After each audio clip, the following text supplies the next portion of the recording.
গরম তেলের মধ্যে পাউরুটির টুকরো দিয়ে এইভাবে এই রেসিপিটা বাড়িতে একদিন বানিয়ে দেখতে পারেন। আশা করি এই রেসিপি একবার খাওয়ার পরে আপনাদেরও ভীষণ ভালো লেগে যাবে আর বারবার বানাতে মন চাইবে। আর খুবই অল্প খরচে অনেক পরিমাণ এই মিষ্টি বাড়িতে বানিয়ে নিতে পারবেন। রেসিপিটা শেষ পর্যন্ত দেখার জন্য আপনাদের কাছে অনুরোধ রইল। আর এই মিষ্টির রেসিপি বাড়িতে বানালে কমেন্ট বক্সে জানাতে একেবারেই ভুলবেন না খেয়ে কেমন লাগলো। মিষ্টিগুলো বানানোর জন্য এখানে আমি 5 পিস পাউরুটি নিয়েছি। আর এই স্লাইস পাউরুটিগুলো মাত্র 5 পিস দিয়ে অনেকগুলো রেডি করা যাবে। প্রায় 20টার মতন মিষ্টি এখানে রেডি করা যাবে। খেতে ভীষণ ভালো হয়। খুবই অল্প উপকরণ দিয়ে অনেক বেশি মিষ্টি বাড়িতেই বানিয়ে নিতে পারবেন। এবার স্লাইস পাউরুটিগুলোকে ঠিক এইভাবে 4 ভাগে ভাগ করে নিচ্ছি। মানে একটা স্লাইস ব্রেডকে আমি 4 পিসে ভাগ করে নিলাম। 5টা আছে তাই 20 পিস হয়ে যাবে।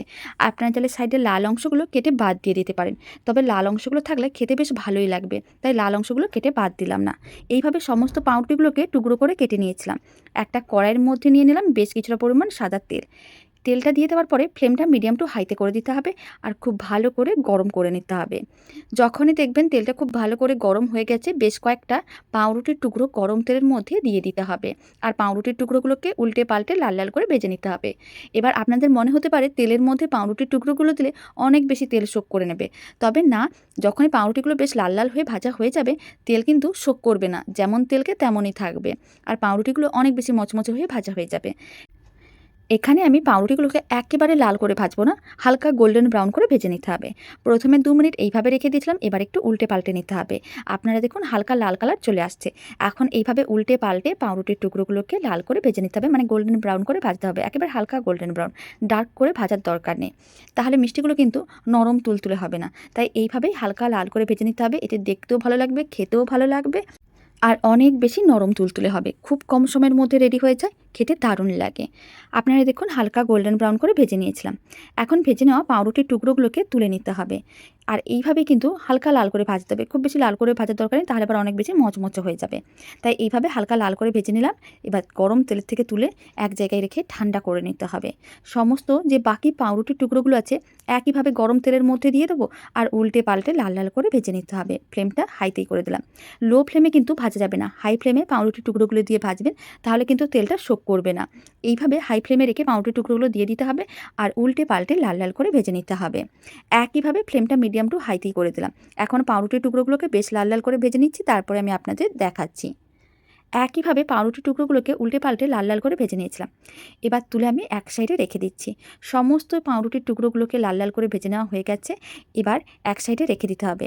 এখন আপনারা চাইলে এগুলোকে ঠান্ডাও করে নিতে পারেন। এইভাবে একটা বড় যে কোনো পাত্রের মধ্যে নিয়ে রেখে দিতে হবে। এদিকে আরেকটা কড়াইকে গ্যাসের ওভেনের উপরে বসিয়ে দিয়েছি। কড়াইয়ের মধ্যে আমি দিয়ে দিলাম বেশ কিছুটা পরিমাণ চিনি। 1 কাপের মতন চিনি দিয়েছি, মানে 200 গ্রাম চিনি আছে। যতটা চিনি দিয়েছিলাম ঠিক ততটাই জল দিয়ে দেবো। মেজারিং কাপের 1 কাপ জল দিয়ে দিচ্ছি। 200 গ্রাম চিনির জন্য 200 ml জল দিয়ে দিলাম। খুব ভালো করে মিশিয়ে নিতে হবে। ফ্লেমটা মিডিয়াম টু হাইতে করে দিতে হবে। এবার চিনিগুলো মেল্ট হওয়ার জন্য অপেক্ষা করতে হবে। তার জন্য ফ্লেমটা মিডিয়াম হাইতে করে দিলে চিনিগুলো অনেক তাড়াতাড়ি মেল্ট হয়ে যাবে। আর এইভাবে একটু নাড়াচাড়া করে নিতে হবে যাতে চিনিগুলো নিচে আটকে না যায়।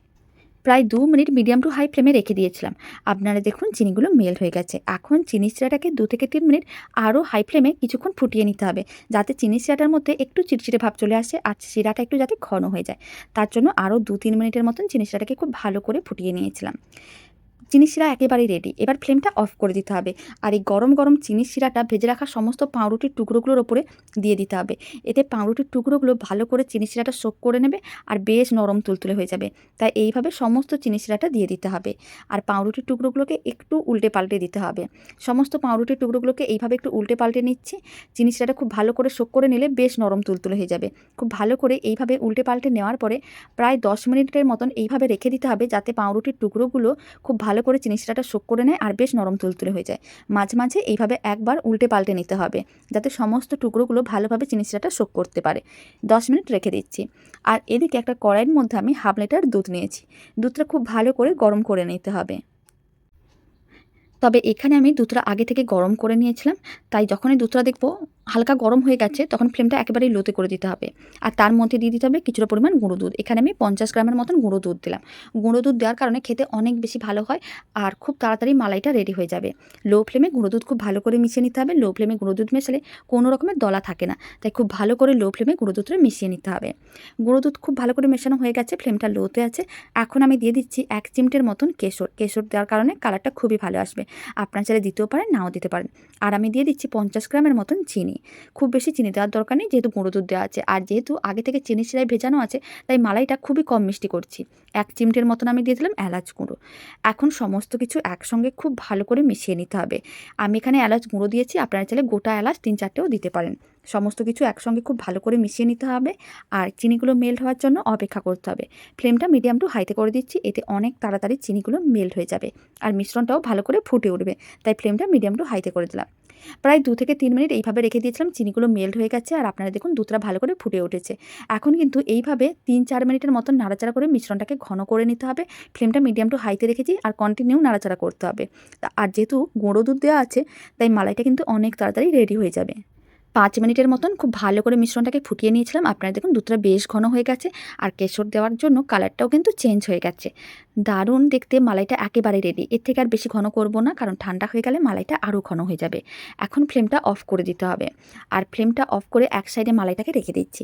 এদিকে যে পাউরুটির টুকরোগুলোকে আমি রেখেছিলাম চিনি শিরার মধ্যে, আপনারা দেখুন চিনি শিরাটা প্রায় শো করে নিয়েছি আর পাউরুটির টুকরোগুলো চিনি শিরাটা খুব ভালো করে শো করে একেবারে নরম তুলতুলে হয়ে গেছে। নরম তুলতুলে রসালো পাউরুটির টুকরো একেবারেই রেডি। যে কোনো একটা সার্ভিং বোলের মধ্যে নিয়ে নিতে হবে। সার্ভিং বোলের মধ্যে পাউরুটির টুকরোগুলো নিয়ে নেওয়ার পরে যে মালাইটা আমি রেডি করে নিয়েছি, সেখান থেকে সমস্ত মালাইটাই ছড়িয়ে দিতে হবে। তারপরে এইভাবে রেখে দিতে হবে 10 মিনিটের মতন। এতে মালাইটাও খুব ভালো করে শোক করে নেবে। যদি আপনাদের ঠান্ডা ঠান্ডা খেতে মন যায়, তাহলে আপনারা ফ্রিজে রেখে ঠান্ডা করে নিতে পারেন। ওপরে অল্প একটু পেস্তার গুঁড়ো ছড়িয়ে দিচ্ছি, এতে দেখতে দারুণ লাগবে। আপনারা চাইলে দিতেও পারেন, নাও দিতে পারেন, এটা একেবারেই অপশনাল। আর এই দারুণ স্বাদের পাউরুটি মিষ্টির রেসিপিটা শেষ পর্যন্ত দেখার জন্য অসংখ্য ধন্যবাদ। বাড়িতে বানিয়ে দেখতে পারেন, ছোট থেকে বড় যে কেউ খুবই পছন্দ করবে। আর এই মিষ্টির রেসিপিটা ভালো লেগে থাকলে, আপনারা যদি ফেসবুক থেকে রেসিপিটা দেখছেন, পেজটিকে ফলো করে নেওয়ার অনুরোধ রইল। ইউটিউব থেকে দেখলে চ্যানেলটি সাবস্ক্রাইব করে নেওয়ার অনুরোধ রইল। পাশে থাকা বেল আইকনটি প্রেস করে নেবেন নতুন রেসিপির আপডেট সবার আগে পাওয়ার জন্য। তো চলুন, ভিডিওটা আমি এখানে শেষ করছি। আপনাদের সঙ্গে আবার নতুন ভিডিও নিয়ে দেখা হচ্ছে।